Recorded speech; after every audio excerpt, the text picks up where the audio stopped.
Ladies and gentlemen, welcome into my official Big Ten 2022 tier rankings video. I'm going to be ranking every single Big Ten team into 6 different tiers that I have personally made.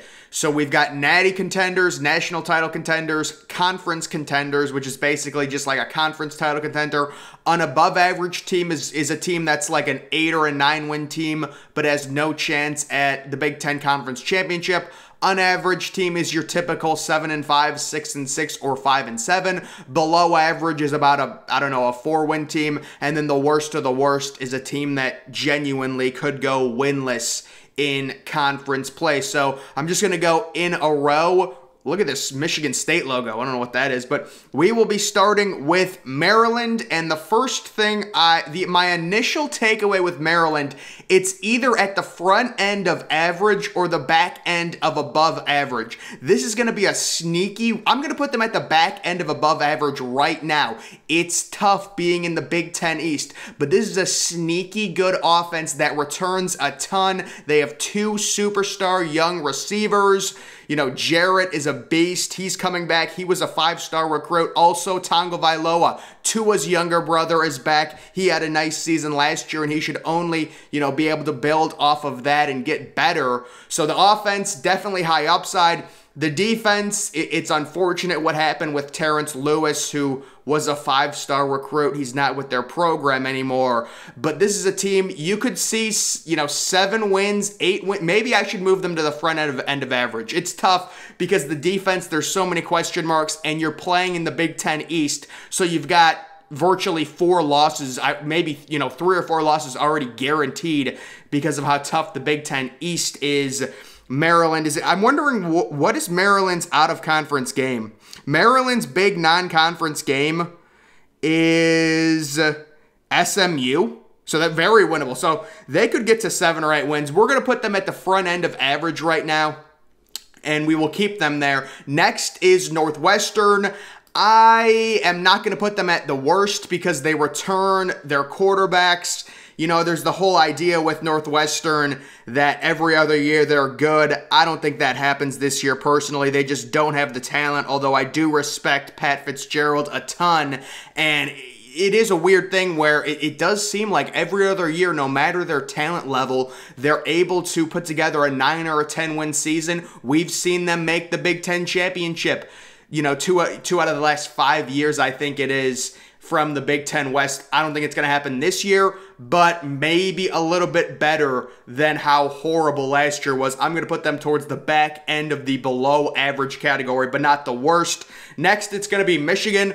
So Michigan, you have to respect as a conference contender. No doubt, they made the playoffs last year. They beat Ohio State. There is a little bit of uncertainty with the quarterback situation. If you're a Michigan fan, you're hoping J.J. McCarthy can take that starting job. Michigan football has a much higher ceiling.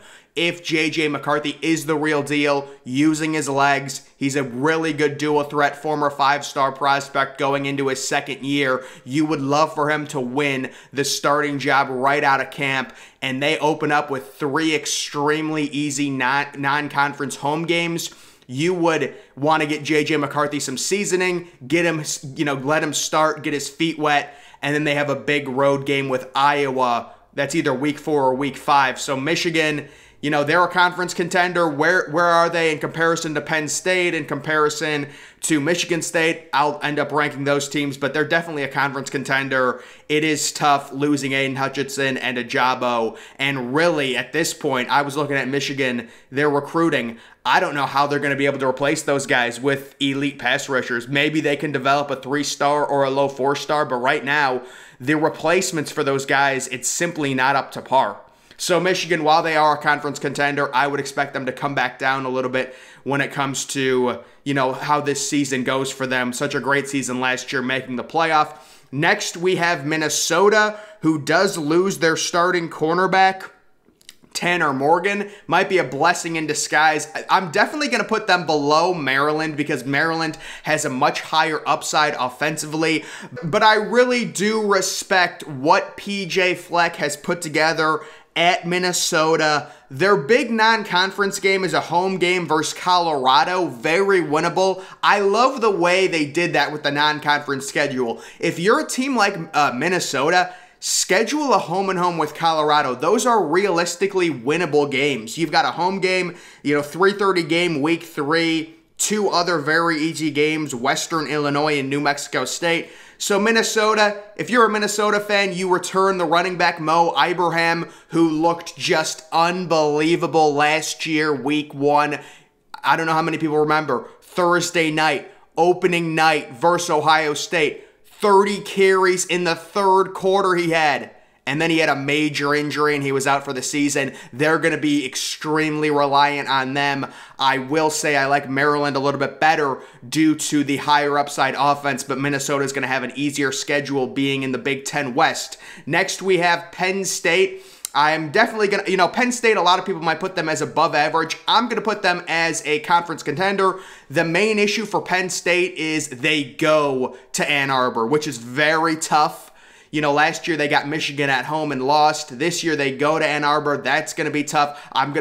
For those reasons, I'm putting Michigan ahead of them. But this Penn State team is going to be extremely interesting. They have a superstar true freshman quarterback, Drew Aller, who was actually the number 3 overall player in the nation according to 247 Sports' solo rankings. Number 3 in the nation. He may see some playing time as a true freshman, but I do like Sean Clifford. He's a veteran presence, He's not the president, but he is a veteran presence that I like.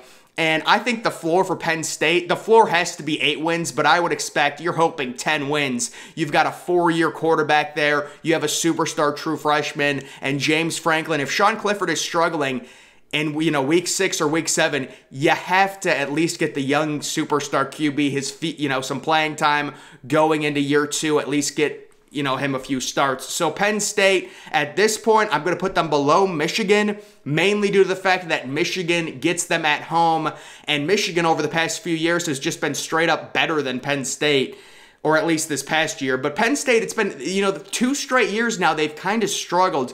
They need a big year. They really do need a big year. They had such a good recruiting class last year. You need at least 9 or 10 wins. And if they were able to make a New Year's Six Bowl, same thing with Michigan. Both of these teams, their goal should be a New Year's Six Bowl with kind of what they return and everything like that. If either of these teams make a New Year's Six Bowl, that's a major win for their program.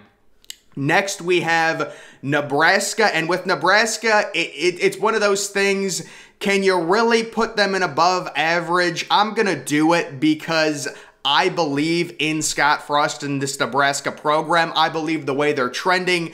We know the story about Nebraska. They went 3-9 last year. Basically, every loss was a 1-score game. It was crazy.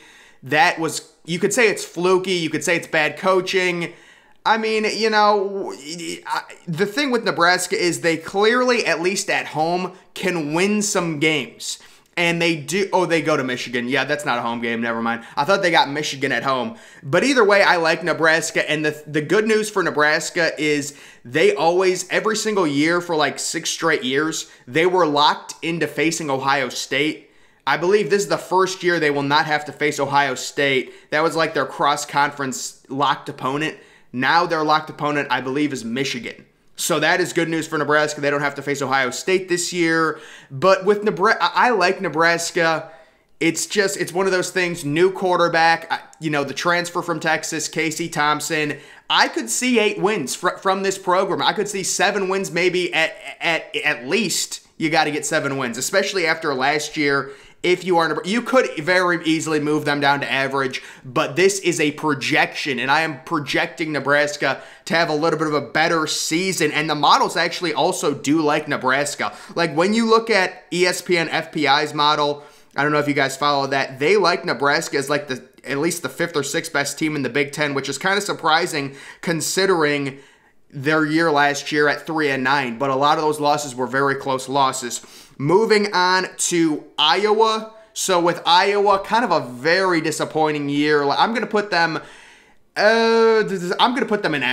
I'm going to put them in front of Maryland, but in average, because last year they moved up to number 2 overall in the country. They do have a really good tight end, Sam Laporta. He could be like a top 2 or 3 round pick in the draft, but the offensive upside is not there. They do have a major home game early in the season versus Michigan that could make or break their season, but it's the same story every year with Iowa. They don't recruit well enough to be considered really a conference contender or a national title contender. I mean, last year you want to say they made the Big Ten Conference Championship in a watered-down West when, Wisconsin was down. Sure, they made the Big Ten, Conference Championship, and then they got destroyed by Michigan, and then Michigan got destroyed by Georgia in the playoff. The team is just, the talent is just not there. If you want to say they're better than Nebraska, I won't fight you. But honestly, Nebraska probably should have beaten them last year as well. I think they get Nebraska at home this year, so that'll be good for Iowa. But still, I'm just not extremely high on Iowa. To me, they fit in. You have to put them above Maryland due to their past, I give them credit for how they've been in the past. Also, Iowa has a really bad East matchup this year at Ohio State. They get Ohio State in Columbus this year, so that's a virtual guaranteed loss. Next, we have Wisconsin. So with Wisconsin, I'm definitely going to go conference contender. They return a ton. They have a superstar sophomore running back. I might go smack dab in the middle. We might split it right in the middle, go Michigan in front of them, Penn State behind them. I might do this. Ooh, it's tough. It's one of these two. I'm going back and forth on who I like. Michigan or Wisconsin. I think I'll leave Michigan in front of Wisconsin because Jim Harbaugh is a good coach. He is. I know Jim Harbaugh gets a lot of hate, but more their years than not, Michigan is like a top 15 team. And Wisconsin's been down recently, but they always have a good defense with Jim Leonard, and hopefully the quarterback situation, Mertz, I don't know what is going on with that kid. That was like their best QB recruit they've gotten in forever, and the kid's just not very good. Isn't it funny how that works out? Also, it's funny, Wisconsin has an offensive tackle who was an actual 5-star, Logan Brown, and he has not played well yet. So it's funny, Wisconsin always develops 3-star offensive tackles into first-round picks. They finally get a 5-star, and he's a bust. And they finally get a good quarterback, and he's a bust. But either way, the running back, Allen, he's going to get 1,800 rushing yards. It's either going to be him or Trevion Henderson for running back, Big Ten running back player of the year or whatever. So I'm going to put Wisconsin in between Michigan and Penn State for right now. Next, we have Purdue, and I'm really not high on Purdue. I'm actually going to put Purdue behind Maryland. I know Purdue has a major week 1 game at home Thursday night against Penn State. Penn State, to me, is going to win that game. That's a game, if you're Penn State, if you're an elite program, you need to win. Very similar like last year when Ohio State had that Thursday night week 1 game at Minnesota. That's a very similar game. You're Penn State, you got to win it. Purdue, they lost David Bell, obviously, but they also lost the guy that was supposed to replace him, Milton Wright. They returned their starting quarterback who played really well last year, Aiden O'Connell. That's great, but Milton Wright, the recruit from Louisville who was coming on late last year as a major weapon, he was supposed to be the replacement for David Bell. He had some academic issues. They dismissed him from their program, I believe. That is a major, major loss for Purdue football. So they go in the average category right behind Maryland. I mean, you could put them in front of Maryland. I wouldn't fight you, but I just like Maryland's offensive upside personally. Next, we have Illinois. And with Illinois, I mean, it's either below average or worst. And looking at these other teams, I think we're going to put them in below average. The lower echelon of below average, I believe there's going to be a team that's worse than them in the Big Ten in 2022. It's tough for Illinois. There's just no recruiting. There seems to be no hope. This is one of those programs that I would call right now dead in the water. They're just, unfortunately, dead in the water. And it's like, the top recruits from Illinois are going to Notre Dame. They're going to Michigan. They're not going to Illinois, So if you're Illinois, I would say fire Brett Bielema. I don't think he's the future of anything. Try and find a young coach that you can establish and build on, kind of like Minnesota did, kind of like Nebraska's trying to do. Get a younger coach. Try and establish some sort of culture. That's what you got to do. Hiring these beat down SEC coaches, average coaches. It's just not going to take your program anywhere. And unfortunately for Illinois, I like Illinois. I really do. I like their stadium. I like their setup. They're a very clean program. I wish they were better. Right now, they're horrible, though, and we have to rank them as such. Next, we have Michigan State. So Michigan State loses the superstar running back, Kenneth Walker. He got picked in the second round of the draft. I am still going to put them, you could either put them as above average. Actually, what we could do is we could move Iowa, because I kind of want multiple teams in each of these tiers. We could move Iowa, because I think Iowa's going to win 7 or 8 games. Yeah, I'll do that. And then we will keep Michigan State. Well, is Michigan State really a conference contender? I don't think they are. Guys, Michigan State's not a conference contender. I'm sorry. I'll put them as above average. But, like, if you asked me, is there scenarios where Michigan State wins the East this year? I would say no. I think there are a few scenarios. Penn State getting Ohio State at home, they could win the East. Michigan, you have to give them credit and respect. I'm actually going to do that. I do like Wisconsin. Well, I'm going back and forth on Michigan and Wisconsin. Just Michigan has higher upside because they're more talented. And if J.J. McCarthy is the real deal, they're certainly a top contender. So that's why I'll leave Michigan. But like these 3 teams, I all could see a way they win their Big Ten division. Michigan State, I really can't. Michigan State is a program I respect, and they're starting to recruit better, so that's great. But when it comes to beating a Michigan, beating a Penn State, beating an Ohio State, it's very tough for them right now. They have a road game at Michigan, and I think Michigan will win that game this year personally. I think they also lose to Ohio State at home. So to me, they're definitely an above average. But in terms of conference contender, like there's a separation between Michigan State and Nebraska. But there's a bigger separation. I think Penn State is better than Michigan State. And Michigan State fans are going to get mad at that because, Michigan State had a great year last year. They beat Penn State. It was a snowstorm. Let's be honest, guys. I like Penn State as a program better because they recruit better and they have, I like James Franklin a little bit better. But if you think Michigan State's better, I'm not going to fight you. These are just my rankings. And now we've got Ohio State, and, I made this tier specifically for Ohio State. I think there's no way you can argue this. Ohio State, at least in the preseason, when you look at any sort of rankings, when it comes to the Big Ten, they're in a tier of their own. Like overall odds, things like that. It's just the overall talent with Ohio State. The defense should be much improved. They have the most talented defense in the Big Ten. They have the most talented offense in the Big Ten. They have the best quarterback in the Big Ten. They have the best running back in the Big Ten. They have the best receiver in the Big Ten. There's just no way. They're certainly a national title contender. They're very likely going to be the, AP preseason number 2 team in the country. And if you think that, Michigan should be in their tier or Wisconsin or Penn State, I would strongly disagree with you. And I have a lot of respect for Michigan and what they did last year. It was crazy.